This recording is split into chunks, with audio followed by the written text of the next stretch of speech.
Yeah, thank you. Go on, yeah. Thank you for the invitation. Thank you for the introduction. This is a presentation of my doctoral thesis, and it is the first time I'm presenting the entire thesis in a short form.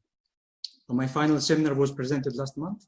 I have been finalizing the draft the last couple of weeks. So this is mostly a finished project.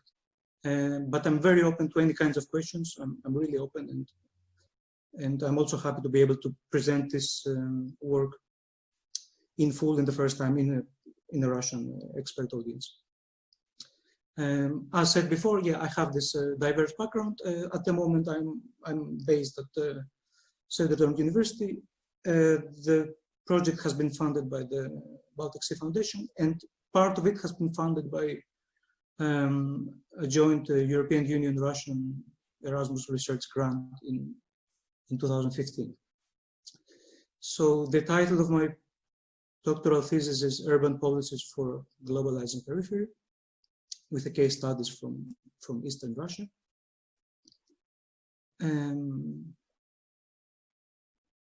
Yeah, and here's the structure of the thesis, of the presentation actually.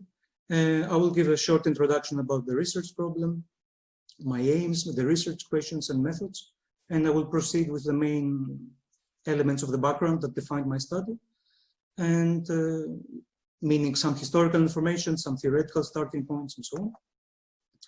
And then I will present my cases. I will proceed with the analysis of the cases, and I will close with a couple of conclusions. On the next slide, to sum it up, in this thesis I'm approaching the issue of policy transfer in 3 cases of urban renewal policies in Eastern Russia. So I'm looking at international ideas and their localization in this peripheral setting, in local, regional, and national levels. I'm also trying to question the relevance of the post-socialist urban studies frame in the present. And but in overall, this is a typical study of the global local research range. The main problem that this study identifies is the insufficient amount of research on international urban renewal policies in secondary cities. So this, to me, this relates to a phenomenon that is identified in urban studies and globalization research in the last decades, which is actually threefold. So it is the internationalization of the quest for attractiveness among urban policy regimes. So I will try to explain in short these 3 elements. What I mean by internationalization is, together with globalization, concepts that have been addressed for a few decades now. And they used to be, at least at first, they were limited in a few economically and politically and socio-culturally dominant cities. But now this internationalization and this notion of globalization has spread across the planet, actually, in both capital cities and in large metropolises, but also in secondary cities. In this discussion of globalization, cities have been framed as taking part in a race, so as participating in some kind of a battle, where they are supposedly competing for attractiveness. What I mean by attractiveness is the idea of attracting talent, the idea of attracting investments, the idea of attracting innovation, and these elements. These have become a key tasks for policymakers, for politicians, for professionals, for business people, and for theorists. And it is important to remember that this has happened within a very few years. It has happened in less than a decade, and it has spread across most of the world now. And to that comes the third element, which is the idea of the urban policy regimes, in which urban policy regimes are actually seeking to increase attractiveness via urban renewal, among other means. Urban renewal, as understood as policies that actually seek to upgrade part of the city, which will then be more attractive to investments and innovation and the like, as described above. So we have these three elements: the internationalization, the quest for attractiveness, and this transfer of this quest to processes of urban renewal. This phenomenon has been very well documented and very well theorized over the last decades. And it has also included a policy transfer approach in the last years.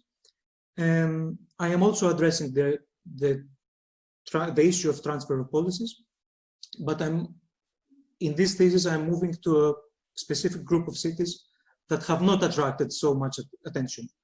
And these are secondary cities in contexts that are not fully internationalized. By not fully internationalized, I mean regions that have become parts of this internationalization processes recently and under specific conditions. So what I'm actually asking is that how these very same international policies are arriving in this kind of cities, which are secondary and have some specific conditionality in the way they have become internationalized.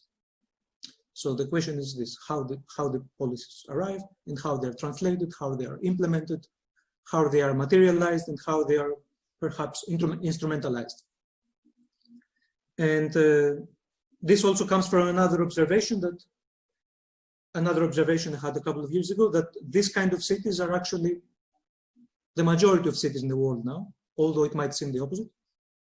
But urban studies research has not really covered this gap, and I say this as a bit unfair or uneven, or some kind of uneven distribution of scholar interest. And to that comes this thesis to work on this gap. My aims and research questions are as follows.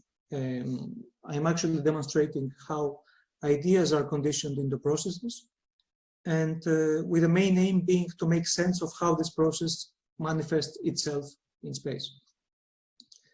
So in order to break this further down, the analysis will answer the following research questions that you see here.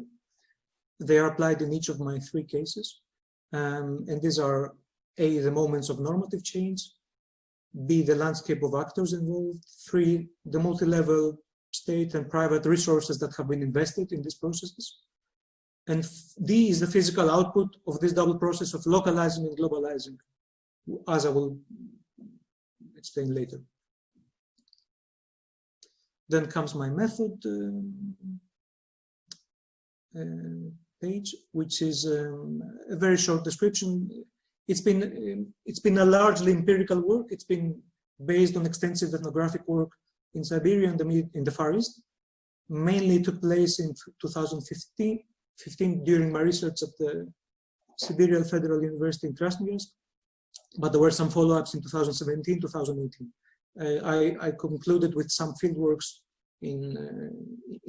during these 4 years between 2016 and now. And the main parts of the qualitative work consists of 3 components: attending specific thematic events, conducting interviews, half of which were expert interviews, and a large archive of observations, which has resulted in a long diary and photographic archive. But the analysis is also heavily based on the study of state documents in local, regional, federal level, but also the media discourse that has evolved in the last 4 years, and putting much more emphasis on local media, local and regional media than federal Russian media.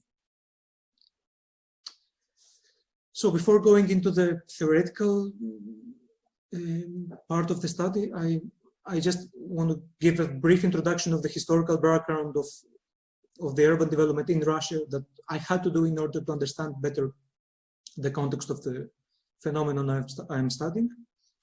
Urban development in Russia, with a special emphasis on the policies for urbanizing Eastern Russia. So there is a number of features that I consider that keep on appearing when looking at this bibliographic material, which is a long-established mechanism for urban and territorial development in Russia, which is historically centralized around Moscow and Petersburg, and a similar centralized mechanism of knowledge production and knowledge transmission in this large space.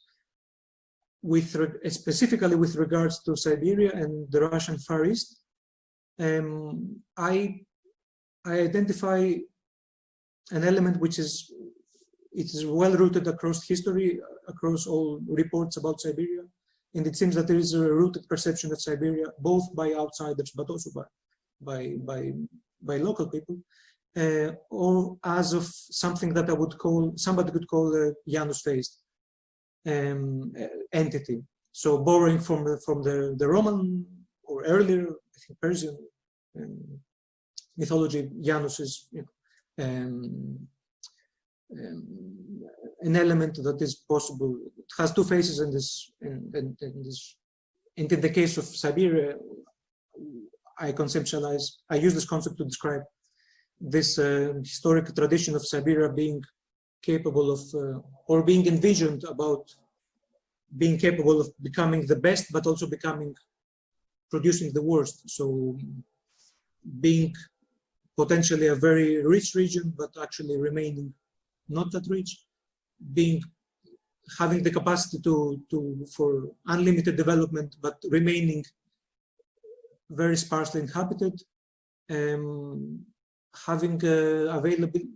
this availability of freedom, which is a very special kind of freedom, but at the same time experiencing moments in history where this freedom was totally absent. And this is some thread that some could see appearing already from the 18th century up to our days. And the fourth component that I consider important is, again, from mythology, what I call a Sisyphean succession of projects that attempt to articulate the territory and integrate it in the Russian or also global functions. With projects such as the BAM Railway or the Virgin Lands campaign, or the concept of the territorial production complex. So projects mainly undertook during the Soviet period, many of which were kind of not entirely successful. Some others were more successful. The Trans-Siberian, for example, is a very important project of global significance. And what all these projects share, to my understanding, is that they all require the consumption of huge amount of resources to be materialized. And thereby I'm using this kind of Sisyphean concept that there has been a huge attempt, but there has been not an equivalent return of this investment in resources, in human effort. A couple of words about the theoretical framework. I studied a lot of bibliography regarding the post-socialist and post-Soviet urban studies. From there, I keep the concept of the institutional fix, and using that, I'm going to the global city discourse that became very popular in the 90s and the 2000s. But by now, I consider this to have developed several shortcomings. And in that, I will be kind of arguing for pushing the barrier a bit and talking about spatial and institutional landscapes that are actually globalizing. So, and that could be an umbrella that describes more cities and more updated than the term post-socialist, which I consider a bit outdated by now. So taking that a bit further, I will be framing the cities in Eastern Russia, so cities beyond the Urals, as a globalizing elsewhere. And in that, I'm attempting to bring together two concepts. So the outsider's understanding of Siberia and the Far East as something uncanny, and the insider's perspective for these cities. So neither post-socialist nor global, but as in the process of becoming globalized. So from there, I'm also discussing policy transfer and highlighting the importance of the mutations that appear when policies are transferred in these contexts. I highlight three common policies. These are boosterism policies, the revitalization projects, and the policies for corporate social responsibility. And with that, I will be presenting in short the three cases. I consider them to be three aspects of urban renewal policies and three ways to approach. For me, these are also three ways to approach the specificities of this peripheral context, which I will be framing as uneven institutional landscapes.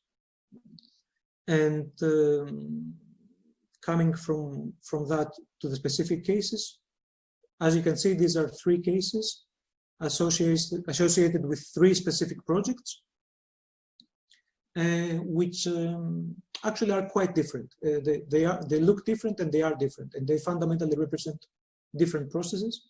But I find several threads that connect them.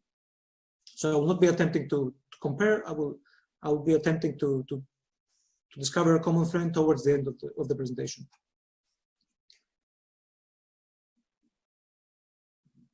So the first case is a typical case of boosterist policy. My analysis for boosterism in Russia leads me to conclude that boosterism in Russia has been introduced almost without effort, almost as an integral part of previous existing urban and territorial developmental strategy in the last decades, the last 15 years actually. And in the case of Vladivostok, this has been the case of the summit in 2012, the APEC summit.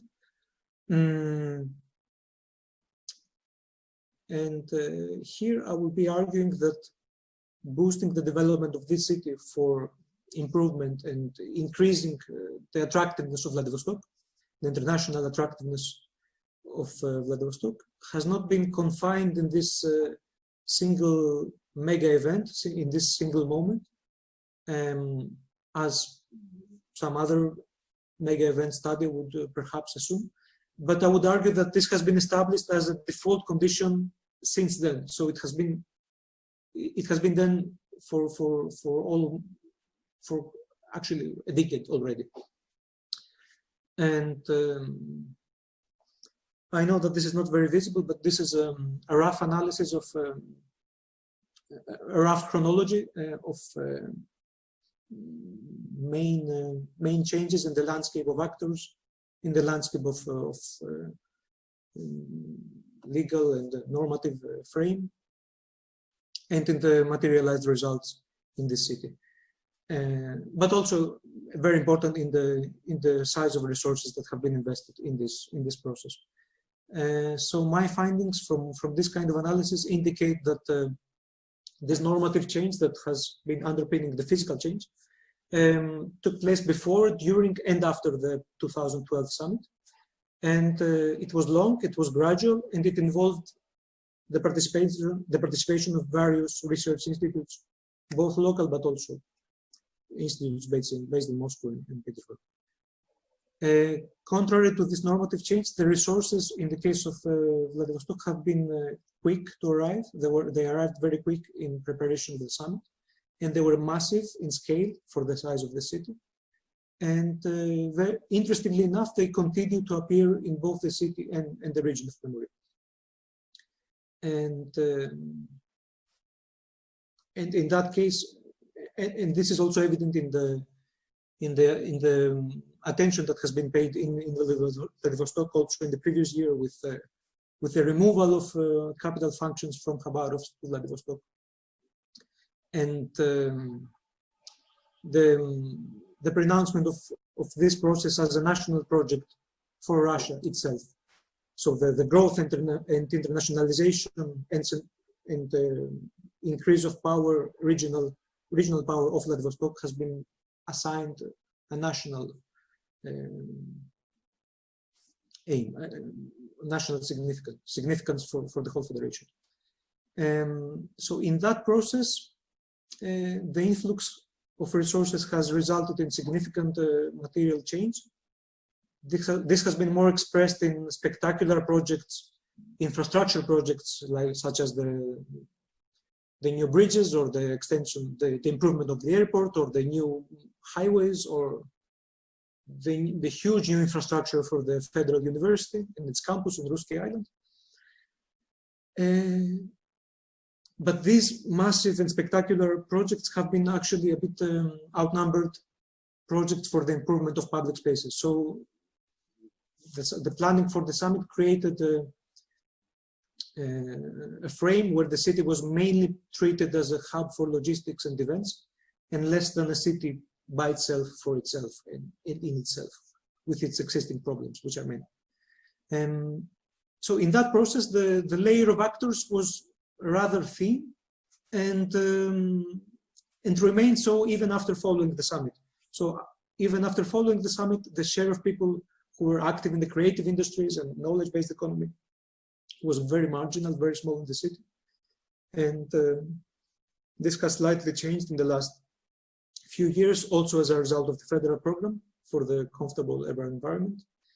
And in that case, in more recent years, there have been a couple of cracks with knowledge spin-overs and international exchange and private entrepreneurship and association with Asian, Korean, Japanese bureaus and creative industries. So this is the growing, but this is growing slowly, and this is growing a bit slightly independent from municipal planning. And closing the analysis of this case, I describe this process as a process of perpetual boosterism that has resulted in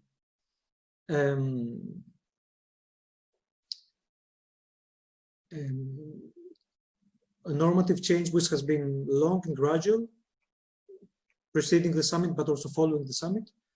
It has resulted in resources which were quick and continuous, mostly federal. It has resulted in a significant physical output, but which remains unfinished because the emphasis has been on spectacular projects, so that small urban spaces have been re-improved or refixed ever since. You can see this picture. This is 2017, and this should have been finished by 2010 already, but it is still like that. Same goes with some of these areas here because of conflict due to legislation, because this used to be military office and, military territory, and the other part was federal territory. So there have been some kind of legal conflicts with regards to land uses that were not solved in advance and are still slowly proceeding. But the main finding from this case has been the fact that there has been an actor landscape which is actually gradually changing and overcoming, slowly bypassing the municipal authorities. So what we see is federal agencies cooperating with Japanese agencies, and small young private creatives being in this part of in-between situation. And in the meanwhile, the municipal authorities the municipal planning departments seem to be slow to follow this kind of fast track development. This was the findings of Vladivostok. With that, I will be going to the center of Siberia, to the city of Krasnoyarsk, and the specific city center, actually the embankment, the main waterfront of Krasnoyarsk, the Nabережная of Yenisei, a very impressive place. It's the revitalization of this place. It's a typical case of revitalization through typical public space repairs and change of users. My analysis shows that this revitalization has been actually long discussed in domestic circles. And so a very vivid expression in the last few years in Moscow with the municipal program first, and then in the country with the federal program. And here I'm looking at how this federal program came to fit in the ongoing municipal debate, local regional debate in Krasnoyarsk for this space, for this public space.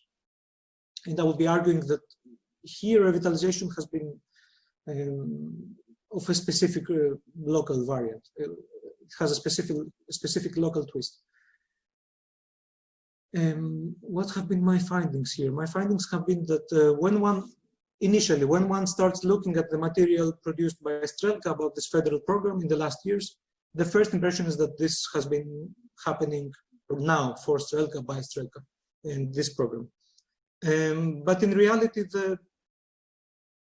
when one starts looking at when one looks at the local debates and the local history, it's quite easy to see that that no, everything.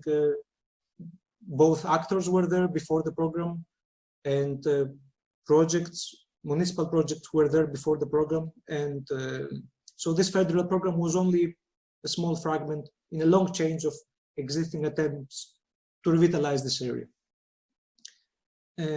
This has been ongoing, and it has been in a dynamic relation to actors, and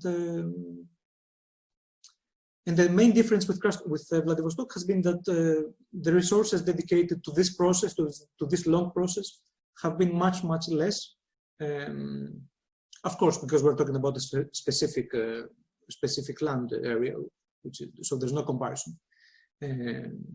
It's just that proportionally for the amount that would be required and the effort that would be required to revitalize these parts of land, the resources that have been allocated throughout the last 15-20 years have been quite small. So what my finding is that the federal program was actually seen as an opportunity by actors who actually, and as soon as the resources were allocated, the municipal program was kind of modified. So there was a merging of processes, and things started happening due to this federal push, and also in anticipation of the Universiada, which would happen in the next year. So my analysis for this space shows that going back to history, actually, the embankment has become in the last 15-20 years a prime area. So it used to be an empty area in the Soviet period for leisure and just having free time and free public space. But clearly, after the market economy, it started becoming an object of desire for many private actors, and to that one could attribute some of the delays that happened in the previous 10 years. But as soon as the federal project was into force, things started moving towards this kind of proper revitalization under these guidelines that pushed for pedestrian areas and friendly materials and so on. And this materialized result has reflected a wish from the side of these actors to make this embankment appear global, to make this embankment become global. And so there is a very interesting switch in these debates between global and local, Russian and Siberian, and this kind of discourse. But I will not go deep into that. Yeah, also time.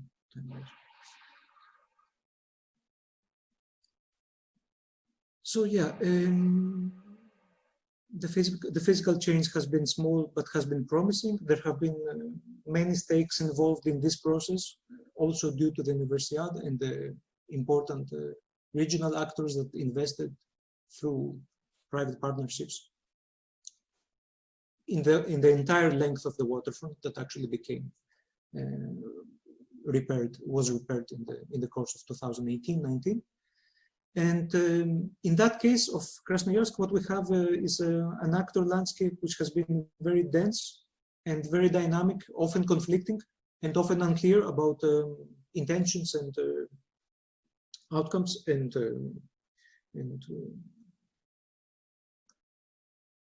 principles guiding actions. But it is nonetheless a very dynamic, quite more dynamic landscape of actors than in the case of Vladivostok. And with that, I will go to the third case, which is a case situated in a much smaller city. So it could seem a bit unfair to talk about the small city of Achinsk in comparison to Vladivostok, which is an important port becoming internationalized, or the important city of Krasnoyarsk nearby, which is a regional center. It is a very strong city. However, I find this important because it is just one case, just one small example of a regional project which has been associated with the Russian aluminum industry in the Urals and the Western and Central Siberia.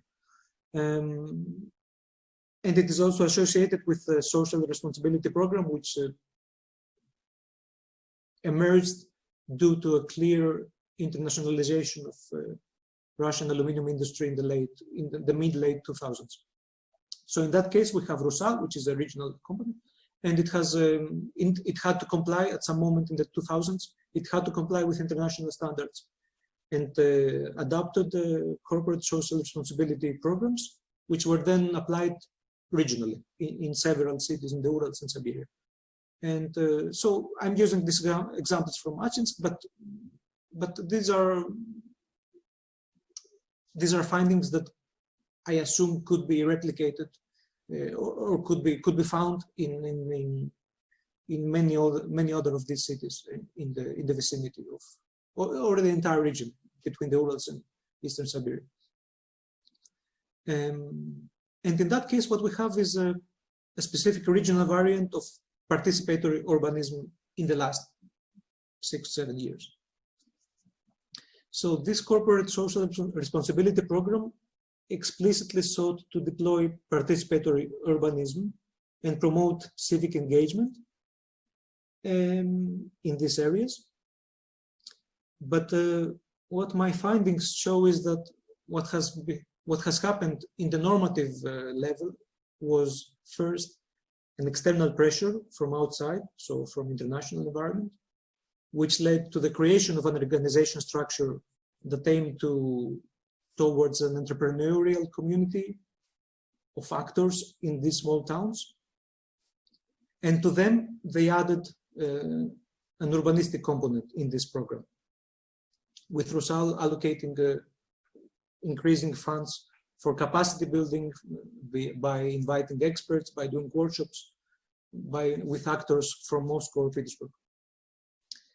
So in that, what we have is an actor landscape which has had a small agency and has largely just tried to comply with the requirements from above.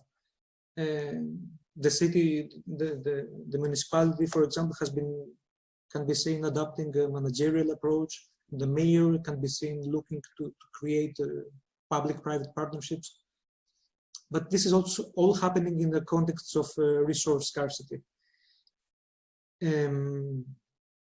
With resources being large in the 2010s, for social programs in general, but quite small when it comes to material resources for improving material spaces, and all that in a context of an ongoing conflict or an ongoing general how to say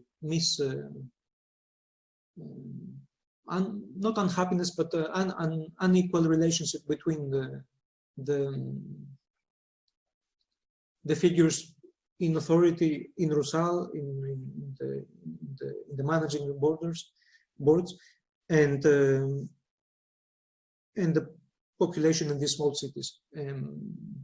Characteristic has been that Rusal has been a subject of international research, international news interest in just 2 years ago due to sanctions, which actually concerned the owner of Rusal, but which indirectly came to affect several of these cities in Central Siberia. So over there we see a very strange, a very unexpected kind of internationalization via this kind of sanction regime imposed upon smaller cities in Siberia. So in that, the analysis for this small program, but quite peculiar and interesting, has shown that there has been a normative change. It has been significant. It has been rapidly internationalizing in the last years. However, the reactor landscape remains very thin and remains quite overwhelmed by this pressure to comply and to conform with objectives. The resources has been scarce, mainly in the level of knowledge because of the existing actually thin landscape, but also therefore the physical output has been small and has been limited in a few repair works in a few public spaces in this city. So there is both negative and positive outcomes in this case. But in general, if somebody tried to see Achinsk as a globalizing city, then this would be about the introduction of practices that refer to some kind of creativity or participatory planning. However, the thinness of the actor landscape and the thinness of the professional in this field, in this city, to my understanding, show that this kind of projects,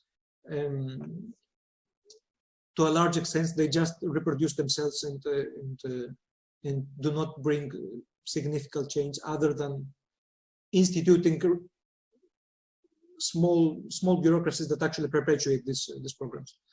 So in that case, one could say this kind of Janus Phase relation that I mentioned in the beginning, in the case of the big company investing the resources and having good intentions and goodwill, at least transmitted on the ground, but the reality being showing many times otherwise.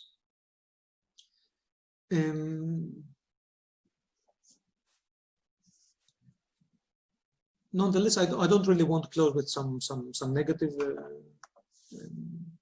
note. I would just point out that even though this thing is happening, there is a mechanism that is actually linking this local small layer of actors to international policies for urban renewal. So, and additionally, this is a new program. This has been running for less than 5 years. So one could say that, yes, of course, these things need time. So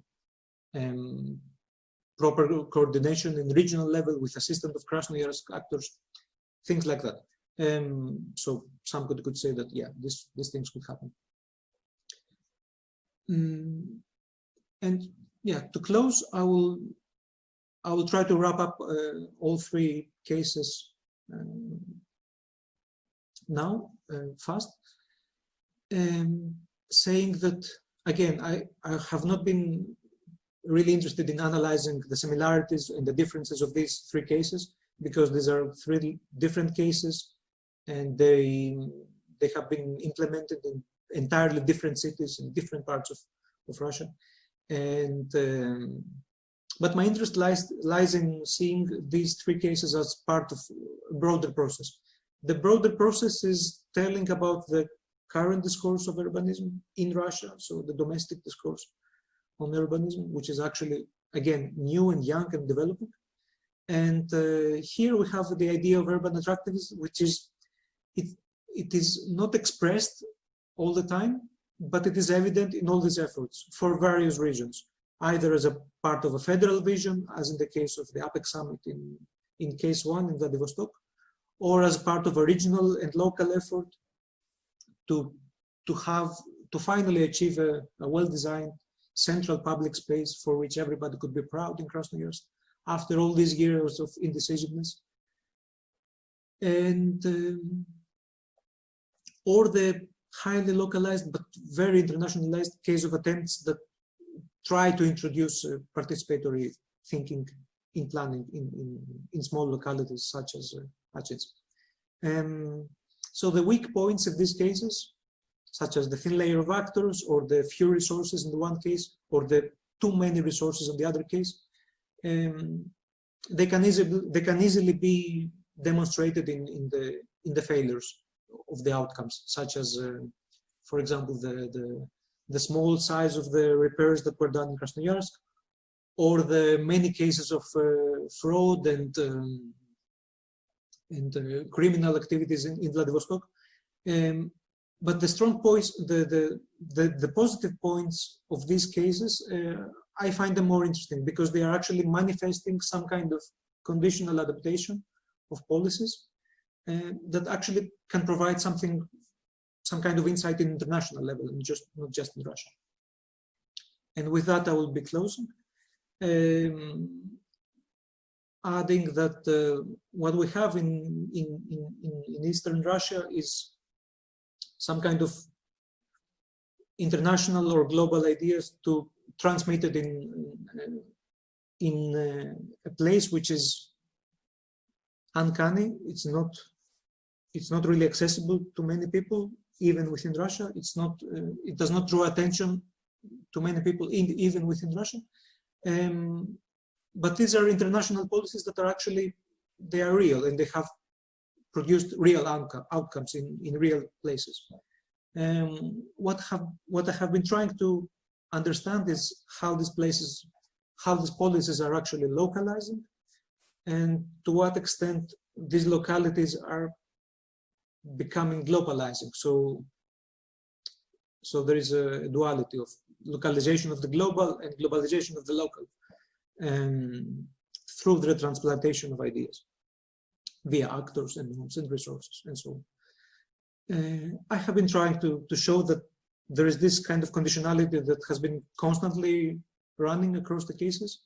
It has been dictated by the specificities of not only the Russian urban and territorial development system,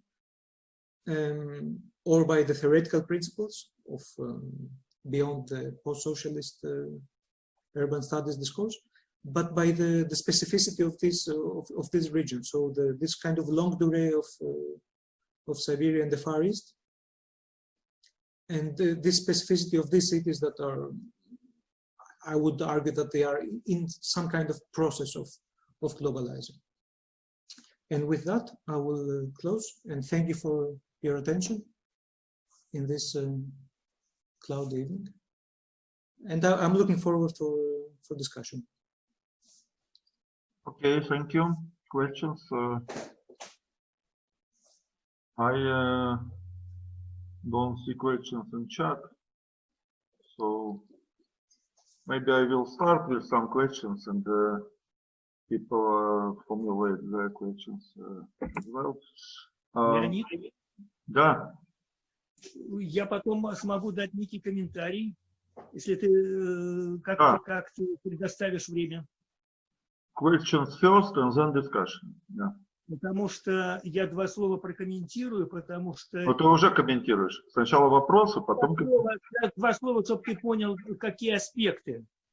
Какие аспекты, и ты сам решишь, когда, в конце или потом. Поскольку я участвовал в разработке проекта «Тихоокеанское побережье Советского Союза». Тихоокеанское побережье Советского Союза. Вот я покажу коллеге. Коллеги, чертеж видно? Мало. Это проект 89-го года. 89-го года Петрогор делал проект Тихоокеанского побережья Советского Союза, 180 бухт. И вся экономика, генеральный план Владивостока. И я участвовал в конкурсе на центр города Красноярска в 1977 году. Поэтому я смогу дать комментарий. Maybe better in English. Yes? Russian is also okay, but if you can English, yeah. I was involved in an urban planning institute, and we made plan. We made plan. Все понятно. Regional plan for Pacific coastline of the Pacific Ocean. Huge project. You may take contacts of each other and then discuss more in detail. You may comment at the end briefly if Vasileios is interested. Vladivostok and so on. And Krasnoyarsk, central part of Krasnoyarsk also. Central part of Krasnoyarsk. And for Krasnoyarsk, especially interesting some cases about, we told a lot about Skolkovo in Moscow. But Krasnoyarsk was created the science capital of Siberia, science capital, you know. The name of this center, scientific center of Krasnoyarsk, by Kirinsky, academic Kirinsky. You see, he was a friend of my father. He was a friend of my father. My father with Kirinsky in St. Petersburg, in Leningrad. Also, the next point, my special interest for Vladivostok also, because I was a schoolboy in Vladivostok. You see? Okay, all your life is... I know a lot of all this subject. And one day, I hope, after quarantine, we meet all together in St. Petersburg, and maybe it will be more easy and clear to explain, to show a lot of materials. And maybe I can help to our wonderful professor with some interesting cases. Thank you very much. I'm sorry. Okay. Yeah. After quarantine, you can meet even in Krasnoyarsk or in Vladivostok. Krasnoyarsk, yes, because Krasnoyarsk and Vladivostok is, I'm so surprised, Leonid, that it's my maybe second and third birthplace. Because my mother from Krasnoyarsk area, and my father was a chair of a cathedra of mathematics in Vladivostok University. Okay. Yeah. Yes. So I have a question, Vasileios, maybe you could precise. The three projects are very different scale, as you said, of very different political importance for federal level. And you used the words globalization and internationalization in all cases. So from what point of view? I mean, any big intervention in infrastructure with some improvement of urban environment in trends of modern urbanism, I mean fashion, is it internationalization or you mean something different? And no. Globalization and internationalization means that there are international actors or planners or other, I mean, I don't know, designers or construction companies or materials. So from what point of view it's international? And also, second question is about globalization, localization. Also, okay, it's bigger or smaller infrastructure projects like embankment or bridge or whatsoever. How well it is used by locals. So the project was born because of some initiatives of federal level or national company or federal government or some political international reasons. But how local people accepted it, and is it comfortable or not? Do they use it or not? Does really urban environment became better because of this intervention, or it is something like foreign, I mean, strange area, not really used and not really in demand? And Chinese factor. And what? Chinese factor also. Chinese factor. Yes, yeah. It's very serious in reality. Yeah. Yes. You mean tourists? You mean tourists or what? Chinese? Yeah. A lot. But it's real strategy factor. Japan, China, Korea. It's international aspects. Unfortunately, maybe fortunately, but it's a real global reality. That's the first part of the question. That's very easy to answer for Vladivostok, because for Vladivostok it is clearly a federal attempt to internationalize, and lately it has been happening with the participation of Japanese architects as well, some part of these designs. So it is not, and also the opening of the port and the visa regime and all these things. So these are actually all over the place in the case of Vladivostok. So for Vladivostok, the answer is very easy, is internationalization in all levels, including creatives and economic investments and so on. But it has been also, it has been quite long. So even in the case of, this is I didn't mention that it's one of the characteristics of Vladivostok that after the Soviet Union, it became, the economy was to a large extent based on this import of cars, and so, which is a form of internationalization, and it's still there. And then it was followed by the factories of what was it, Daewoo, I think. So this is happening already. Even North Korea, to some extent, some ship workers and so on. Shipyards? No, it's cheap workforce, and the shipyards, yes.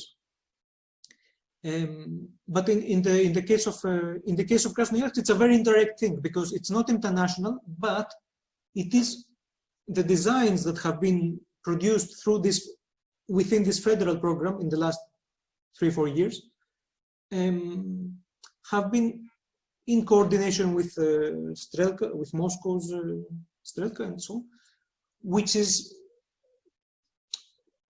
having this profile as a very international actor. So the planners and the designers and the architects and the theorists that are active in Strelka in Moscow are actually kind of bridging this, making this bridge, and they have these international projects and these events and so on. So via them, there is this kind of introduction of not of international capital or of international actors, but of some degree of morphological adjustment to contemporary urban trends. This is quite clear over there, because the previous projects by the previous mayor in the previous municipality were the traditional, the standard post-Soviet, so this kind of gardening or some small repairs, but not design. And there was a design in 2011-12, there was a design by Gazdan Project, so there was a regional design for this embankment, but it has not been materialized because there were no money, because the governor refused. So there were all this, and then there were scandals with some investors that wanted to build a hotel. So there is this kind of conflict that at some point stops because of the arrival of this federal program and the decision that, okay, we're going to invest this in this part. And in that there is, and if you follow also, if you follow the discourse that developed in the media, there is always this desire, there is always this approach that once we do that, it will be like Amsterdam, or it will be like Copenhagen, or it will be like New York, something like that. So there is this desire in the discourse level, at least. So, but when it comes to Achinsk, it's not, of course, it's not international because there is no, but what is international is the fact that Rusal, because Rusal became international, Rusal had to comply and create a corporate social responsibility.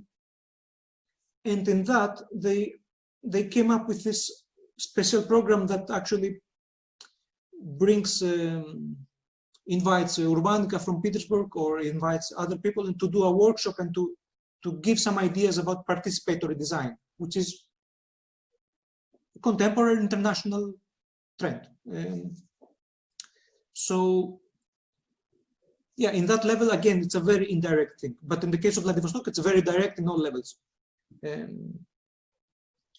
So when, yeah, and the second question, how it is used by locals. Again, in the case of Vladivostok, again, is a very rich case in that, and some could say many things because there is many places and many areas that have been changed. But at least for the case of Krasnoyarsk, which is a very easy case to identify because it's a very specific space, there are very mixed feelings because yes, it happened, but there were some. The construction was not good. A few weeks later, they had to repair it. Everything happened very fast because they wanted to finish it before the Universiade. And so there is all these small conflicts, but at least the last time I was there, 2018, the first part was there, and many people were saying that, yeah, this is good and this is the start of something good.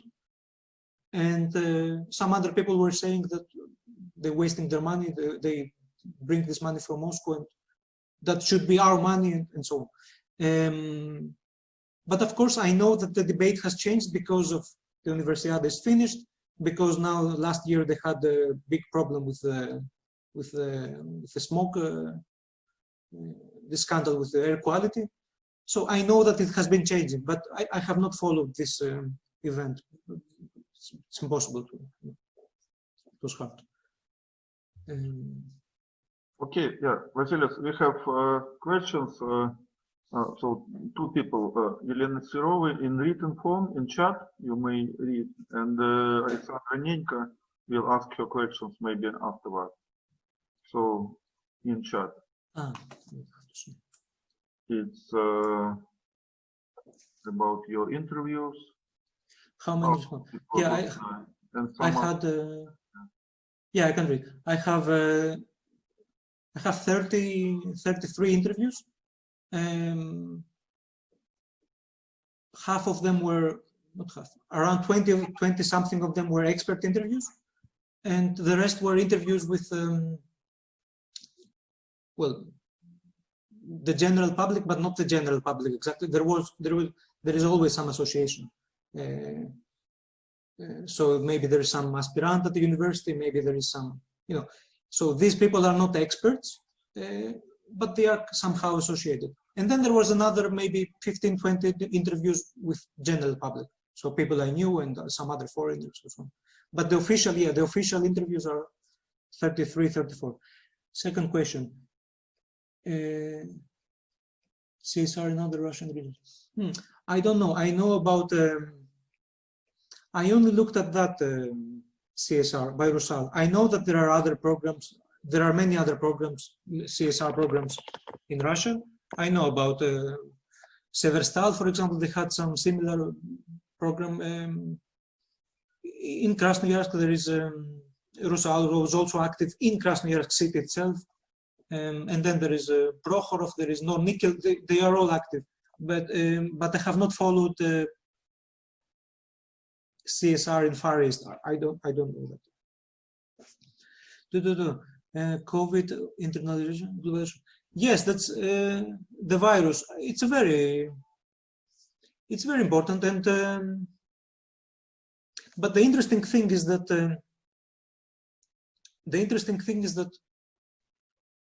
one could see that the idea of the local is becoming, at the moment, is becoming again quite strong, and not only the idea of the local, but also the idea of the national state. And this is also very fascinating. At the same time, it's not about the end of globalization. It's about some kind of,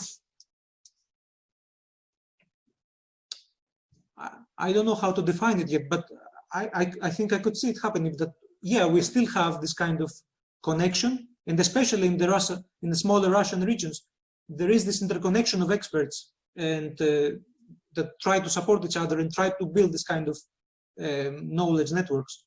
I don't think that this is something that will stop, and I actually think that because Russia is used in this kind of more mobile and more distant way of planning regions and cities, and maybe it's not, you know, maybe it's been good for Russia. It's like our workshop. It's online, but maybe it's more international. But exactly, yes. Yeah. Alexandra, please, your question. Yeah. Hi, Vasileios. Hi.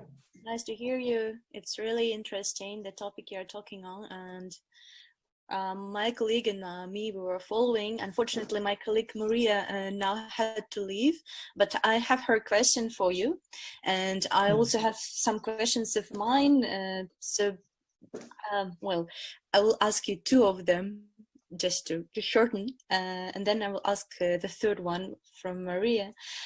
So these are questions for actually some, let's say, conclusions for some not specific cases, but for your thinking on, let's say, some classifications and typology of the processes you are working with.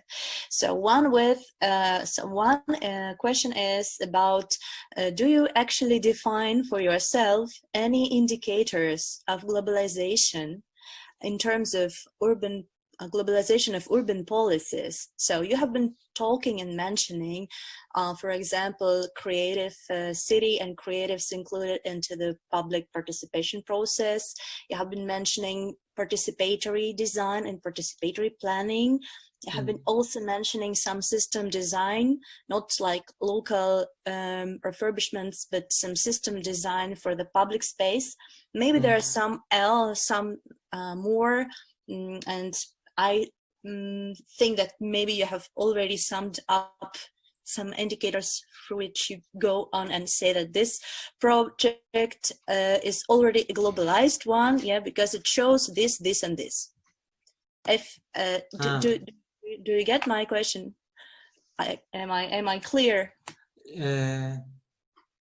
Yeah, I get the question. I have not attempted.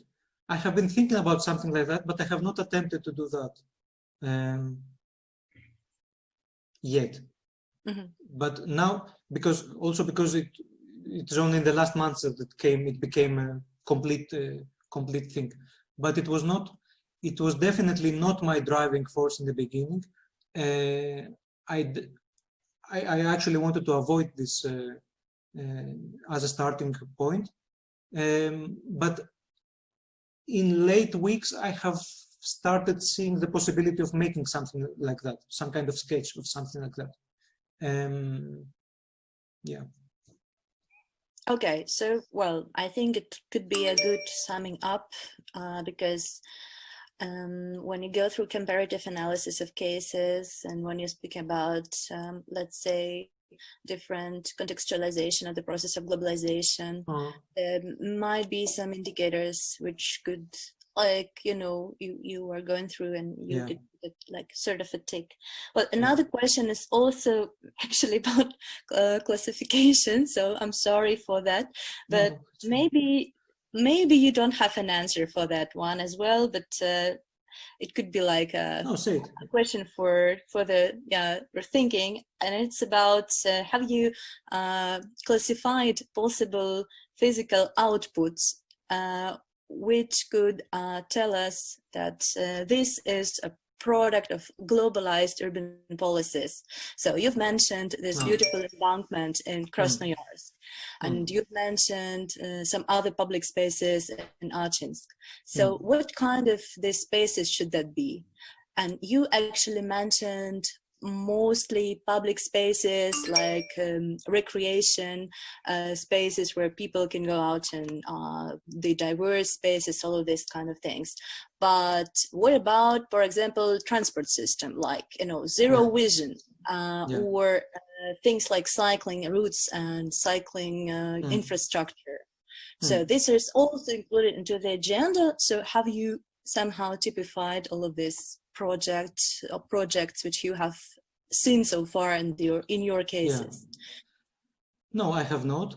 But the example of cycling of bicycle lanes, for example, is something that one could say that in itself it is an indication of globalization, because before 2010-11 there was no such discourse in Russia in general. Or at least that's what I know. Maybe I'm wrong, but I think that it appeared somewhere there in 2010-11 in Moscow, in some regional cities nearby. So in itself, the addition of that would be some effect of. So even in the discourse of Russia that I follow sometime, so there is some people who say they are urbanists and they are not exactly, but and there is this discourse that you have in Russia by yourselves. It is just your thing, and other people make fun of them, and they say like, okay, yeah, let's make bicycle lanes so that we become European. So there's this kind of discourse all the time. And in that case, if somebody took the bike lanes, it would be easy because it's this kind of trend, very specific. But if if somebody looked at the public space, recreational spaces, to some extent, there is some kind of, what I'm saying in my text, I didn't mention it here, but to some extent, this is also some kind of, because this obsession with the public space is also something new. Yeah. It was not there a few years ago. And not just in Russia, it's in other places as well. It's generally something new.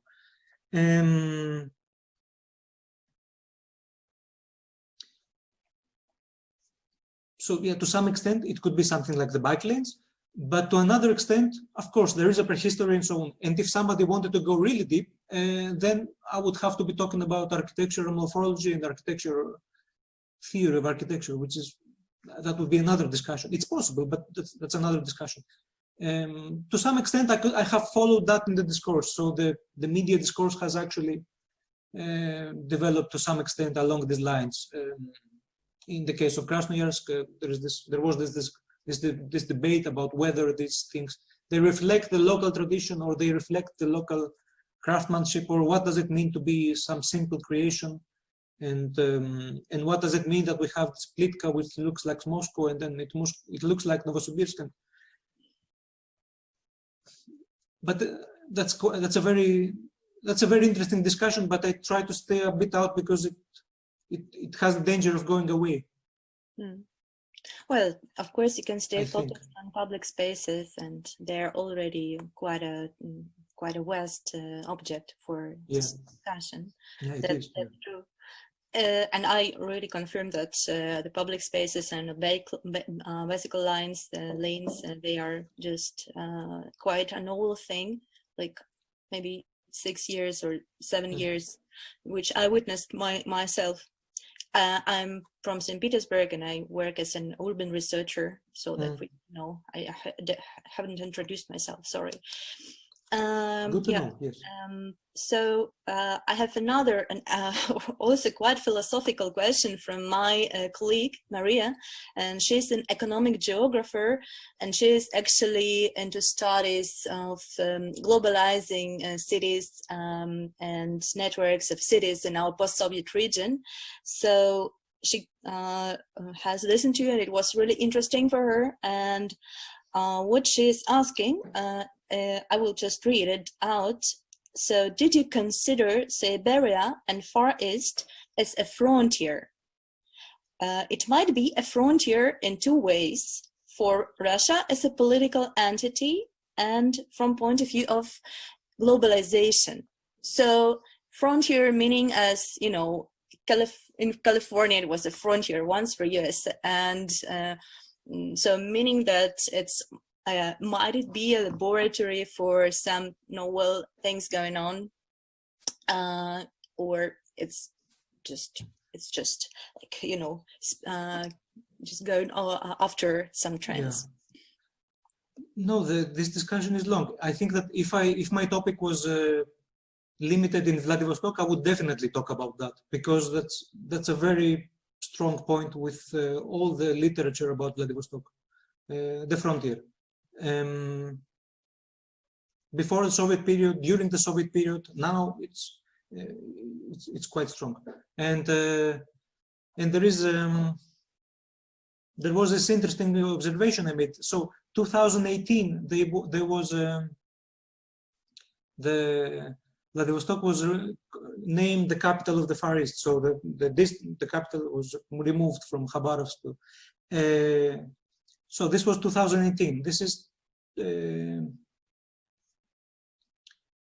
then there was this administrative change in the territories, because the Buryatia was included in the Far East. So there was this kind of change, Buryatia and Zabaikalsk area. And this is 26, I think when was that, 26 years? I have it somewhere. What happened? What do you mean, sorry?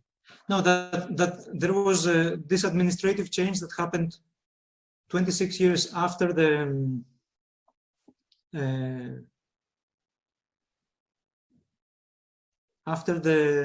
US Khabarovsk had a strategy, traffic location for domestic airlines. Yeah. It was a reason why Khabarovsk became the capital. Yeah. But now, you're right, Vladivostok got this new opportunity. Status, yes. Status, and we can discuss it later. Thank you. But I also short reaction. I'm sorry, I'm just sorry. Could you please end the answer if you haven't yet? Because I was talking about the front.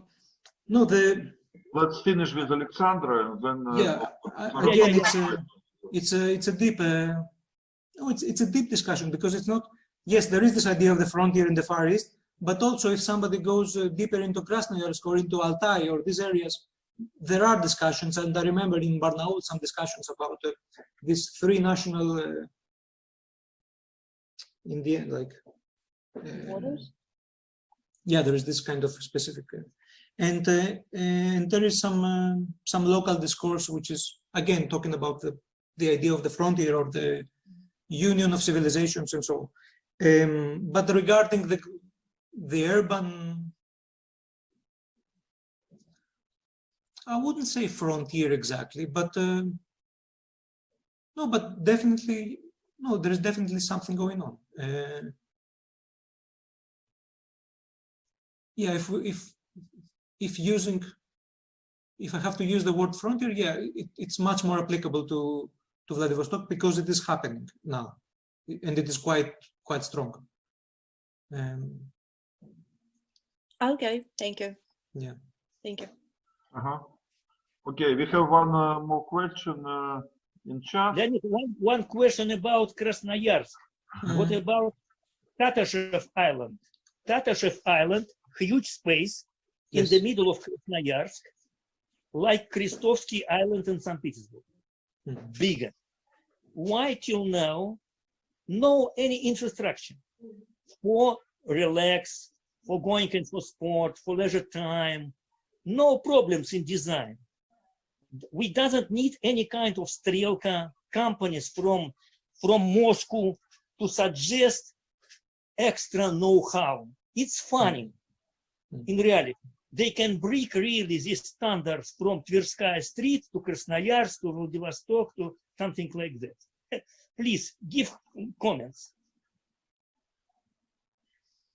I agree, because if you look at the projects of Krasnoyarsk Grajna project, there is a knowledge, there is a local knowledge. It exists.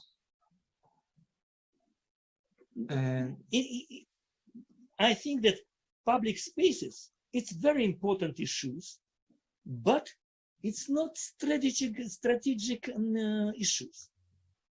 It could be no problems to realize it.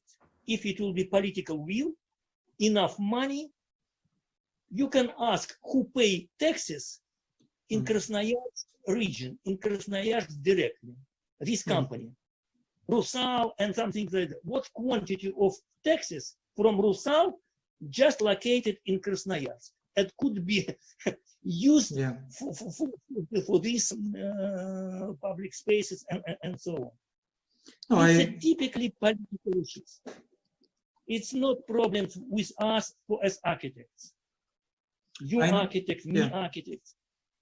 I know, and this is very visible in the case of Achinsk, because even Krasnoyarsk is much better than Achinsk, but Achinsk is a city with a big budget problems.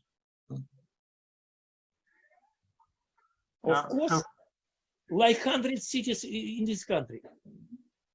Yes. Yes, we have one question in chat, but also it's very long. You may read, or maybe Tain, maybe could you explain in voice maybe better what do you mean, because Tain is from India and the question is connected with India. So please, instead of reading, it's long. Maybe you would explain. Directly towards the project. Comparing to the situation in India, where the government has announced the 100 Smart Cities program The basic assumption is that by creating 100 smart cities, including 6 major metropolitans, the population of now secondary cities are to internationalize, employ unexpected high-end manufacturing and industrial economies. But this assumption is discussed as largely industry-driven, and existing farm-based and local planning is purposely neglected. How would you suggest that one conditionally adapts if it's a rural area? Can you elaborate on degrees of localization on degrees of localization of the international, in this case, technology, in the context of rural? Thank you. Maybe, yeah, then maybe you. So are they? No, I just have one question. Are they actually planning to relocate population, skilled population from the major metropolitan areas, or are they expecting to? How are they expect this smaller cities to become internationalized?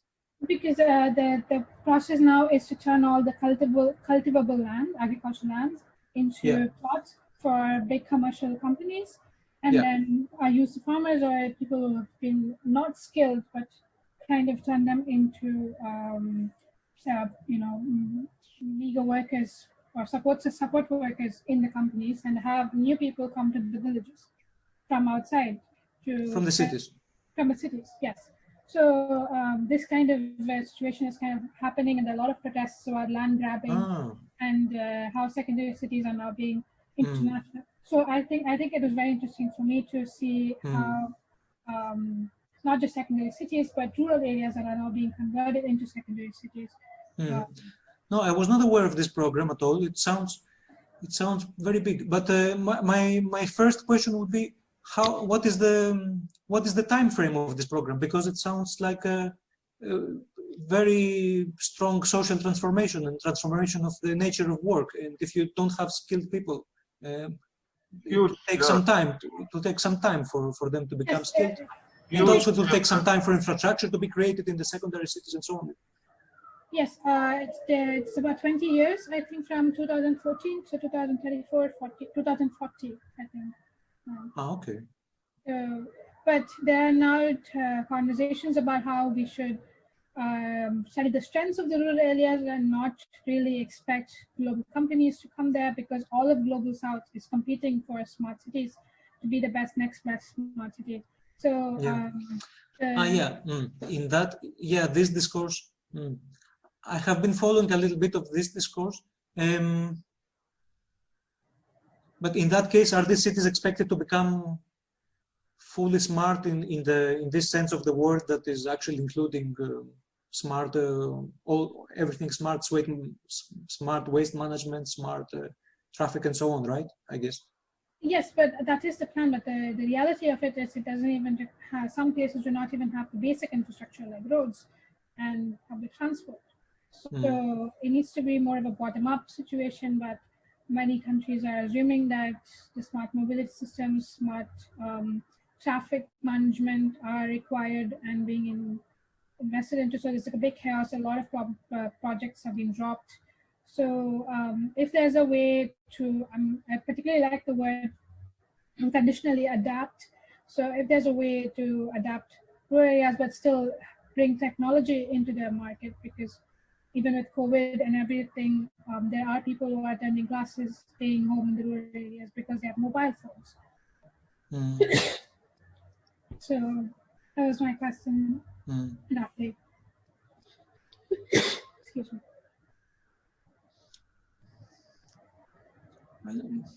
I can't. It sounds like a very big, huge endeavor. I think I would, if I were to study that, I think I would just choose one city, or choose a small part of that, small component, because in the entirety of it, I cannot even conceive it, how it would be happening. But in the small scale, I would, I don't know, from what I've understood, I would go for as possible coordination as possible, and as much coordination as possible, and as much trust building processes between the local populations. And I agree. authorities and planning authorities, because what my experience is that the absence of trust, or the absence of transparency is very important. And what we discussed before about the budgets in the small cities is exactly this thing, because me as an outsider, I could distance myself and say, okay, some of these people have good intentions, some of the other people, I don't know what kind of intentions they are. And it seems that there was some result because there was some good intention in the end. But I think that for many of these people who are outsiders, they are completely hopeless and they're completely negative, because they know how this has been going on. It has been completely non-transparent for many years. So I find this quite sad. And I think that, yeah, if somebody moves to that direction in the next 20 years, there is time to build some trust. So I'm not talking about planning or ideas. But I'm also kind of talking about ideas, because the point with ideas is that sometimes they're not easy to explain or to transmit, or sometimes people assume that this is something, you know, evil or negative. Yes. That would be. Okay. Thank you very much. Other questions, or if there are no questions, maybe comments. So. Леонид Эдуардович, можно мне? Можно. Yeah. Hi, Vasileios. I don't have any questions. My thanks to you for this study and your comments. I think that it will be interesting and useful, not only for Eastern regions practice, but for federal policies too. And thanks you for this interesting research. Oh, thank you for the kind words. Yeah. Other comments. Leonid, maybe I'm sorry that I take a lot of time. Also, I connected that many thanks for this seminar and best wishes to Vasileios. Thank you. And I believe that one day we organize meeting, not through Zoom, and reality. Next extra fantastic idea to going together to Krasnoyarsk one day, really, without joke, because I planned going to my second birthplace, because we made plan for this new sleeping district, which located in the former aerodrome. Yes, you know, this is a huge district. Until now, a lot of discussions about the future of plan of Krasnoyarsk. And I return back to Krasnoyarsk, Skolkovo. It's so interesting to organize some interview with the people who worked in the science center of Siberia in Krasnoyarsk. Because it's a difficult, it's not some politicians, but real scientists who can really give some new ideas for all questions under your research. They know a lot inside all this system. Smart city, also very popular modern subject, but to my mind, it will come. It will come with the global development. But environment, so important, real environment, to return back to Krasnoyarsk fresh air, because it's a completely disastrous what happened in Krasnoyarsk with aluminum industry. You know that Yenisei don't frost in winter. I know. Maybe our colleagues can take and imagine that before tram going from the left to the right bank of Yenisei during the winter through the tram line without a bridge. Tram line going through on the ice to the right bank of Krasnoyarsk in Krasnoyarsk. The same, maybe you see, it's a beach of Vladivostok. You see picture? It's a central part of Vladivostok. Vladivostok, it was excellent beach in the downtown of Vladivostok. It was excellent facilities. Now it's impossible because quality of water, it's terrible. It's after 30 years, everybody going to the Shamara, to the Okeansky district, to the island Ruski, to the suburbs, but in central part of Vladivostok, now important to have a real facility. Maybe the questions to Leonid, I forgot the name of one man who going in the swimming pool every day. Do you know this person? Leonid? In Vladivostok? No. I read in internet that one man going in swimming pool every day. Now, do you know the name of this man? No. Our president? Yes. Yeah. And in this case, I want to ask, without jokes, because no any facilities to going in a real sport for students, for school children in Vladivostok, in Krasnoyarsk, to use no problems. How to organize it without not science research, but step by step realize not some huge students Olympic Games in Krasnoyarsk, to realize some simple system, but give opportunity to attract and organize quality of life with a very simple infrastructure. I think most complicated comments maybe later with economy. Maybe Zubarevich gave it in sophisticated way. I don't want to translate some ideas of Zubarevich, but in our urban principles, I think that everything is clear.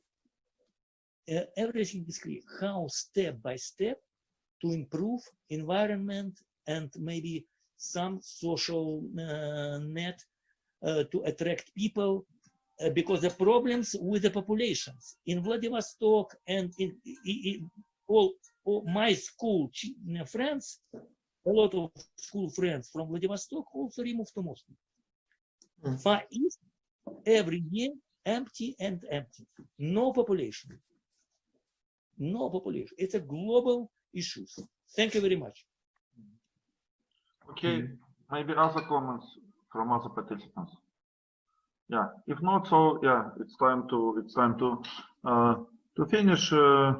Just to summarize. Also, I would comment that it's interesting cases, but we also should remember that main problems of most of Russian secondary or non-capital cities are problems of economic base and economic reasons of existence.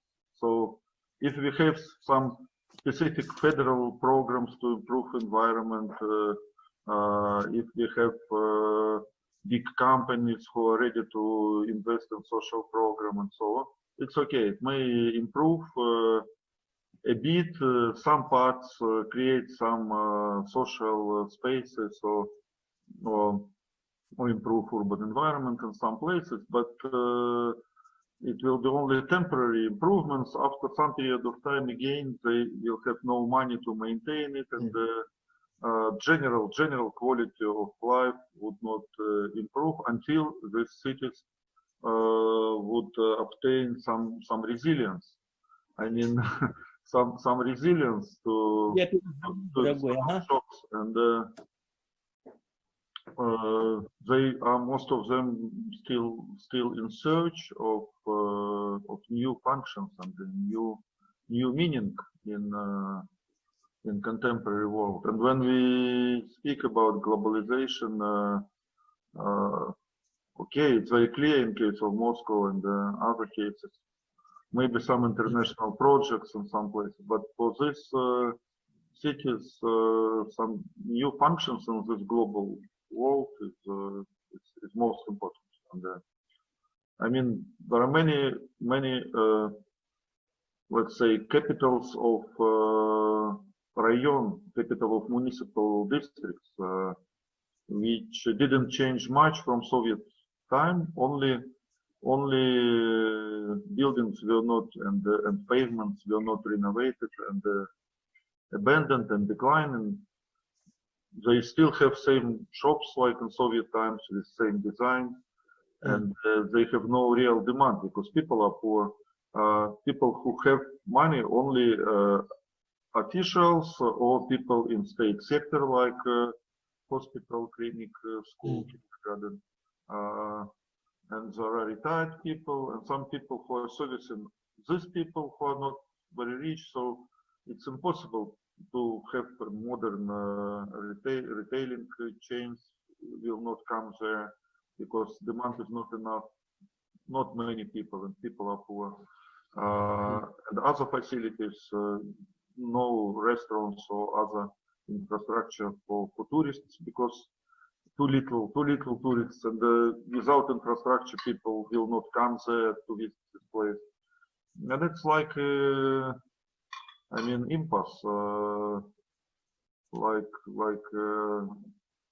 unclear situation. What for this city exists only to maintain somehow this population, which is getting aged, more aged, because young people leave to bigger centers, leave to universities, and there are just some towns which are getting older and older, you know, in all senses, and less occupied. And from the point of view of federal center, just some money which should be paid there in the form of salaries to teachers, to doctors, to officials, and retirement pensions.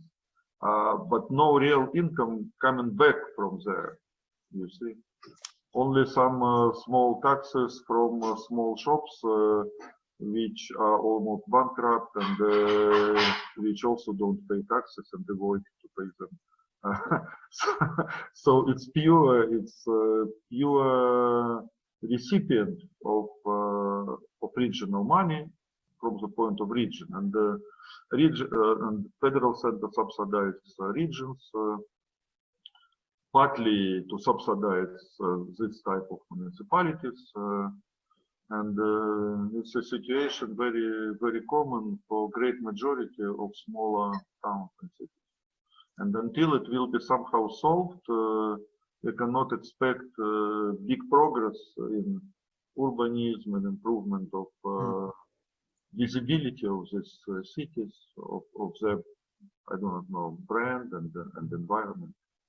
That's why I chose Athens, because it was a risky choice because it's a small city, but it shares all these characteristics that you mentioned. But it could have been a much better city because it has a factor. It has two factors. It's not just Rusal, it's also Rosneft. So it has something, and it has a nice historic center. It could be better, but it's not. So it's all of these things that you mentioned are there. It's a very interesting case. Yeah. It's a pity, yes, because of course many such cases there is interest in historical heritage and the history behind it and nice people, but not clear what to do with all this, and the ways how to revitalize, how to regenerate these places. And even this discussion of regeneration, I remember very clear in both Achinsk and Yeniseisk on the north. There are regional programs very generous subsidies to restore buildings, to restore the whole historic center of Yensesk, and to restore most part of the historic center of Athens, beautiful, from the 17th, 18th centuries. But the question is, okay, as soon as you do it, who will visit these places? Yes, exactly. I'm sorry. I remind one talk with Yerofeev, writer. You know, Victor Yerofeev, writer. Famous writer. It will be interesting for you because his father was a diplomat and worked together with Kalantai in Stockholm during the Second World War. You know, Yerofeev, he was an advisor of Kalantai during the Second World War because Kalantai was an ambassador of the Soviet Union during the Second World War in Sweden. Okay. And Yerofeev, when he been in Blagoveshchensk, you know Blagoveshchensk, he took part in some literature seminar.